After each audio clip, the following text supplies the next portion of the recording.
Apakah manusia bisa jadi raksasa? Apakah raksasa itu benar adanya? Nah, kira-kira itulah inti dari pertanyaan dari Pokemon air. Mari kita bahas.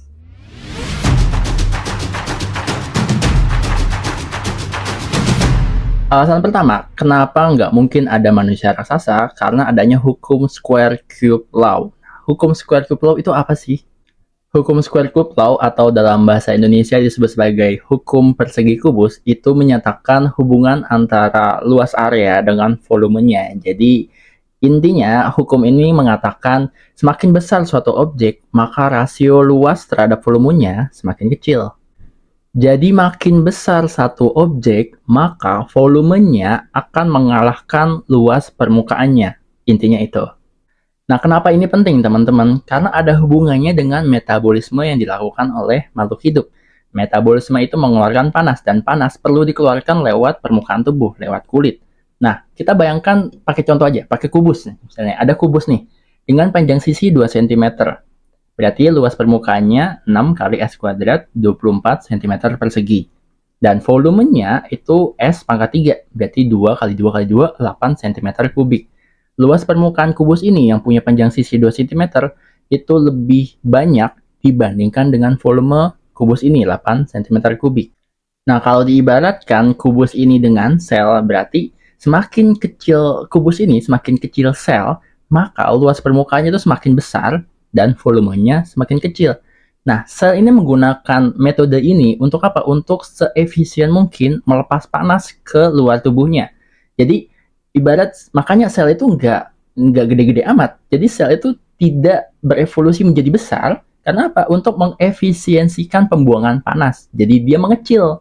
Semakin kecil, berarti luas permukaannya akan lebih besar daripada volumenya. Nah, coba kita bayangkan ada sebuah kubus baru nih. Nah, kubus ini punya panjang sisi 100 cm, teman-teman. Berarti luas permukaan kubus ini adalah 60.000 cm persegi. Dan volumenya 100 kali 100 kali 100 itu 1 juta cm kubik. Volumenya jauh lebih besar daripada luas permukaannya.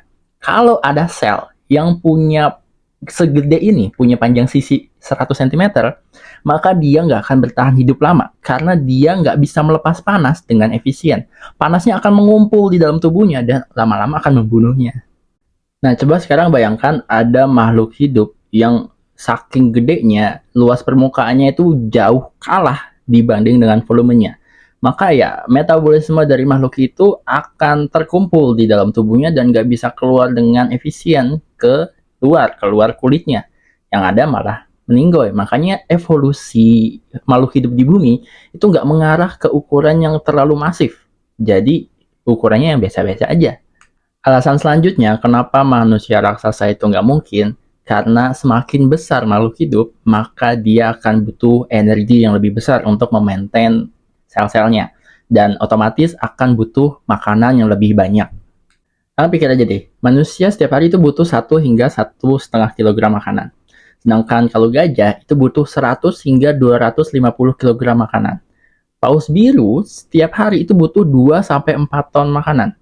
Manusia yang punya tinggi 30 meter itu ibarat paus biru yang ada di darat. Padahal paus biru itu gampang nyari makannya, tinggal nguak, tinggal nganga, makanan masuk gitu kan. Jadi nggak butuh effort banyak. Kalau manusia sebesar paus biru di darat, dia kan butuh berburu gitu kan, butuh banyak energi lagi, which is balik lagi nggak mungkin. Alasan selanjutnya, semakin besar suatu makhluk hidup, maka dia akan semakin lambat gerakannya. Coba jawab pertanyaan ini. Antara gajah dan tikus, lebih lincah mana? Tikus, karena dia lebih kecil. Hal ini dikarenakan adanya batasan kemampuan otot, sendi, tendon, dan tulang untuk menahan gaya berat makhluk hidup. Nah, contohnya ada nggak? Ada. Orang tertinggi yang pernah hidup namanya Robert Pershing Wadlow dari Amerika Serikat. Itu punya tinggi 2,73 meter saat meninggal. Lalu, dia bisa nggak tuh selama hidupnya lari-lari ke sana kemarin, lincah, main basket, terus lompat-lompat?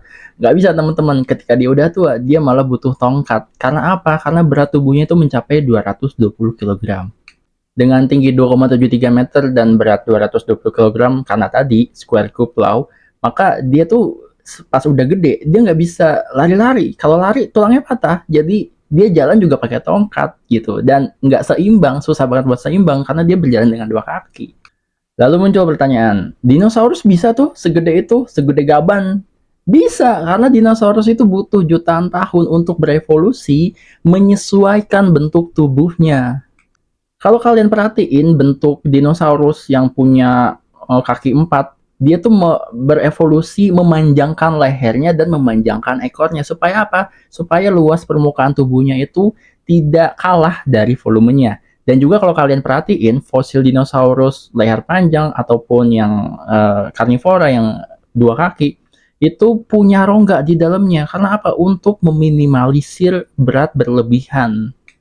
Ada juga kalau kalian perhatiin dinosaurus karnivora yang berjalan dengan 2 kaki, misalnya Tyrannosaurus Rex. Dia juga berevolusi mengembangkan ekor yang panjang dengan tubuh mencondong ke depan. Supaya apa? Supaya bisa seimbang ketika jalan. Berbeda dengan kasus Pak Wadlow tadi yang aslinya itu jalan dengan 2 kaki dan malah nggak seimbang kan pakai tongkat. Nah, alasan terakhir adalah manusia itu mengalirkan 20% energi hariannya itu kemana teman-teman? Ke otak. Jadi, jika tubuh manusia itu lebih besar, maka energinya akan dibagi-bagi ke tubuhnya yang besar. Otomatis apa? Otomatis, kalau emang raksasa ada, mereka akan jadi blow on, teman-teman. Nah, dari alasan-alasan tadi, ya nggak mungkin ada manusia yang punya tubuh raksasa, punya tinggi lebih dari 30 meter gitu. Jadi, ya manusia tersebut nggak akan bisa melepas panas dengan sempurna gitu, karena volume tubuhnya itu lebih besar, jadi panasnya lebih besar. Jadi ya, dia nggak akan bertahan hidup lama kalau emang ada gitu. Ninggoy. Jadi, emang alur evolusi nggak bakal mengarah ke sana gitu. Maka tubuh manusia yang dengan tinggi sekarang udah paling the best buat hidup. Oke, semoga menjawab.